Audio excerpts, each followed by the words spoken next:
Hello मेरे प्यारे दोस्तों।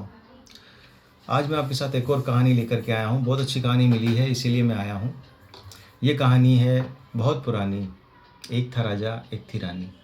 कहानी के एंड में बहुत अच्छी शिक्षा है, इसलिए कहानी पूरी सुनना और एंजॉय करना। एक राजा होता है जो अपने आप को बहुत ही शूरवीर, बहुत ही महान समझता है। वो रोज़ सवेरे अपनी रानी को उठाता था और उसकी नाक की जो नथ होती थी उसमें से 100 तीर उस नथ के आर पार करता था। उन 100 तीरों को वो इस तरह से चलाता था कि वो सिर्फ नथ में से निकले, रानी को कोई नुकसान ना पहुंचे। और जब वो पूरे 100 तीर चला लेता था तब रानी से पूछता था, बताओ रानी, क्या तुमने कहीं देखा है मेरे जैसा शूरवीर? और रानी बेचारी डरी सहमी बोलती थी, बिल्कुल महाराज, आपके जैसा शूरवीर इस पूरी पृथ्वी पर कोई भी नहीं है। ऐसा कई टाइम तक चलता रहा।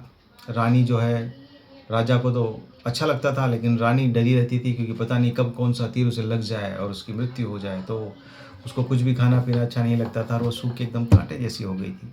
एक बार उसकी माँ आई, माँ ने देखा, माँ देखते ही बोली, अरे बेटा, तू तो राजमहल में रहती है, फिर ऐसे सूख के कांटा कैसे हो रही है, क्या बात है? शुरू में तो रानी ने नहीं बताया, लेकिन फिर बाद में जब माँ ने ज़्यादा पूछा तो उसने बताया कि माँ, ऐसी ऐसी बात है, राजा रोज़ इस तरह से तीर चलाते हैं और जब हर तीर पे मुझे ऐसा लगता है कि पता नहीं कौन सा तीर मुझे लग जाए। तो जब इतनी मौत आंखों के सामने नाचेगी तो कोई इंसान कैसे कुछ खा पी सकता है, कैसे एंजॉय कर सकता है, कैसे हेल्दी हो सकता है? रानी ने कहा, बात तो बिल्कुल सही है। और क्या हर बार वो तीर चलाने के बाद मुझसे पूछते हैं कि कहीं मुझे देखा है कहीं मेरे जैसा शूरवीर? तो माँ ने बोला, ठीक है बेटा, अगली बार जब ऐसा हो तो तू उस राजा से बोलना कि शूरवीर दुनिया में और भी हैं, दुनिया के बाहर जाओगे तो शूरवीर और भी हैं। ठीक है, रानी ने कहा, ऐसा ही बोलती हूँ। दूसरे दिन का इंतज़ार करने लगी रानी। सुबह हुई, राजा ने आया, उठाया और वही 300 निकाले उसने। रानी डरी रही, खड़ी रही कि आज का बस मैं बच जाऊँ जिंदा, और उसके अलावा किसी भी तरीके से ये 100 तीर निकल जाएं और उसके बाद राजा मुझसे क्वेश्चन पूछेंगे तब मैं उनको आंसर करूँगी। वही बात हुई, 100 तीर पूरे राजा ने चलाया और उसके बाद आकर के राजा ने वही क्वेश्चन पूछा, देखा है कोई मेरे जैसा शूरवीर? कोई है मेरे जैसा शूरवीर इस पूरी पृथ्वी पर? रानी ने कहा, महाराज, आप जैसा शूरवीर और भी हैं, और पूरी पृथ्वी पर जब आप बाहर निकलेंगे तो आपसे भी बड़े शूरवीर इस दुनिया में हैं। राजा ने जब ये बात सुनी तो राजा को बड़ा आश्चर्य हुआ कि रानी ने इस बार ऐसा कैसे बोला, लेकिन उसने इस बात को स्वीकार किया। बोला, चलो ठीक है, अगर आप ऐसा बोलती हैं तो मैं महल से बाहर निकलता हूँ और जाकर के देखता हूँ कि इस धरती पर मेरे जैसे शूरवीर और कितने हैं जो मुझसे भी अच्छे हैं।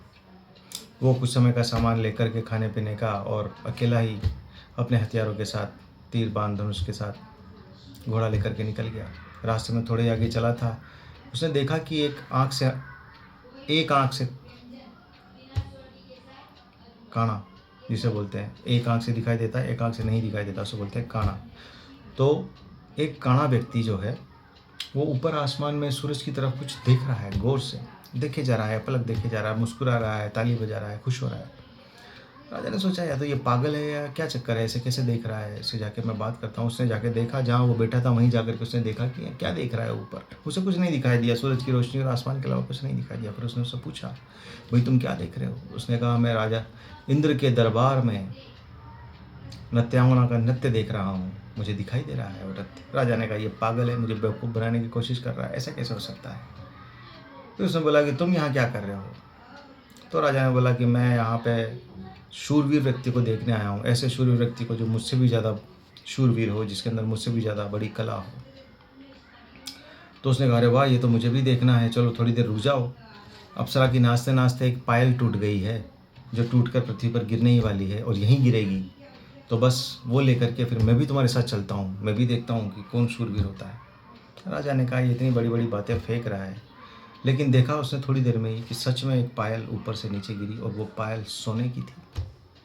उसमें मोती जड़े हुए थे, हीरे जड़े हुए थे, इतनी अमूल्य पायल। उसने तुरंत वो पायल उठा के अपने पास रखी और बोला, अब चलो, किस शूरवीर से मिलना है? राजा का तो जैसे खून ही सूख गया था। राजा अपने आप को शूरवीर समझ रहा था, लेकिन यहाँ तो उसकी पूरी हवा निकल गई थी। ये एक व्यक्ति जो एक आँख से ही देख पाता है, काना है, वो ऊपर इंद्र के वहाँ पर क्या हो रहा है वो उसे देख पा रहा था यहाँ पृथ्वी पर बैठा बैठा। तो उसके आगे तो ये राजा कुछ भी नहीं है। फिर ये लोग आगे चले दोनों साथ में, तो उन्होंने देखा कि एक व्यक्ति बैठा हुआ है तीर बाण लेकर के, ऐसा लग रहा है जैसे किसी का वेट कर रहा है। राजा ने पूछा उससे जाके, भाई तुम यहाँ क्यों बैठे हो, क्या हुआ? कि मैं मेरे मित्र का वेट कर रहा हूँ, वो तीर लेने गया है। कि तुम्हारा तीर कहाँ गया है? कि मैंने तीर चलाया था, वो 100 कोस दूर है और 100 कोस से मेरा मित्र जो है तीर को लेके आ रहा है। तो कि 100 कोस से तीर को लेके आने में तो 2-3 दिन लग जाएंगे, क्योंकि एक कोस 3.2 किलोमीटर जैसा होता है। तो 100 कोस का मतलब हो गया 300 किलोमीटर से भी ज़्यादा, 350 किलोमीटर के आसपास। इतना जाके आने में तो आराम से किसी भी व्यक्ति को 1 दिन तो लग ही जाएगा या 2 दिन लग जाएगा। पुराने ज़माने में जब कार व्हीकल कुछ ऐसे नहीं होते थे, सिर्फ घोड़ा होता था, तो 2-3 दिन लगते हैं।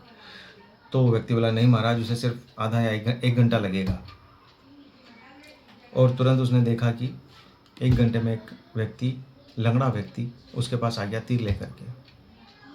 राजा का जितना भी घमंड था, राजा का जितना भी वहम था कि उससे शक्तिशाली कोई इस पृथ्वी पर नहीं है, वो सब पानी में चला गया। वो पूरी तरह से ये मान गया कि इस पृथ्वी पर मुझसे कई हजार गुना ज़्यादा शक्तिशाली शूरवीर व्यक्ति हैं, और मैं बेवकूफ़ ये समझता था सिर्फ नाक की नथ में से तीर निकाल के कि मुझसे शूरवीर कोई नहीं है। ये व्यक्ति 100 कोस तीर चलाता है, निशाना साधता है, मेरी क्या ही औकात है। और ये व्यक्ति जो लंगड़ा है लेकिन 100 कोस 1 घंटे में आ जा सकता है, मैं तो इनके आगे कुछ भी नहीं। फिर उसने वही बात बोली कि मैं सूरवीर देखने के लिए निकला हूँ। उन्होंने कहा चलो हम भी चलते हैं, सूरवीर देखते हैं। उनको किसी को कोई घमंड नहीं इस कला का, लेकिन राजा को था। वो आगे चले, एक शहर में पहुँचे, वहाँ देखा कि एक राजा के लड़की का विवाह हो रहा है, स्वयंवर हो रहा है, जहाँ पे एक लड़की ने एक शर्त रखी है कि यहाँ से 50 कोस दूर पर एक पेड़ है, उस पेड़ पर बहुत ही सुंदर जो है फल लगते हैं, आम के फल लगते हैं, बहुत ही टेस्टी और बहुत ही सुंदर लगते हैं।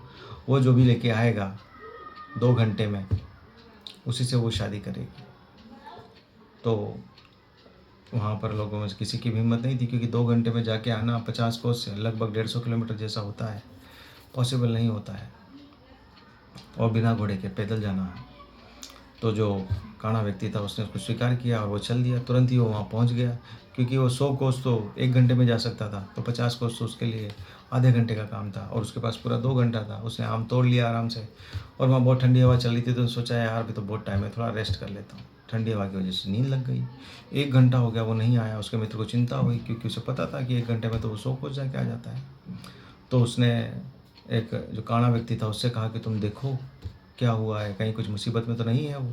काने व्यक्ति ने देखा तो वो पेड़ के नीचे आराम से सो रहा है। उसने कहा कि यार, और उसके पास तभी अचानक उसने देखा कि एक सांप उसे डसने के लिए आ रहा है। काने व्यक्ति ने तुरंत अपने दूसरे मित्र को बोला कि मित्र तुम जल्दी से तीर चलाओ, क्योंकि तुम्हारा मित्र जहाँ सो रहा है वहाँ पे सांप आ रहा है, उसे डस लेगा तुरंत से। तो जो उसका मित्र था उसने तुरंत तीर चलाया, और वो तीर सीधा जा करके सांप को लगा, और सांप वहीं खत्म हो गया। और उसकी आवाज़ से उसके मित्र की भी नींद खुल गई, और वो तुरंत भागा और आकर के उसने वाम उस राजकुमारी को दे दी। राजकुमारी अब चक्कर में पड़ गई कि भाई इस आम को लाने में तो सब लोगों ने मदद की है, तो मैं शादी किससे करूं? तो काने व्यक्ति ने कहा कि मुझे इस सांसारिक मोह माया से कोई लेना देना नहीं है। मैं तो ऊपर भगवान के मंदिर के दर्शन करता हूँ, अप्सराओं के दर्शन करता हूँ, इंद्र भगवान के दर्शन करता हूँ, उन्हीं में ध्यान लगाता हूँ। मुझे सांसारिक मोह माया नहीं चाहिए।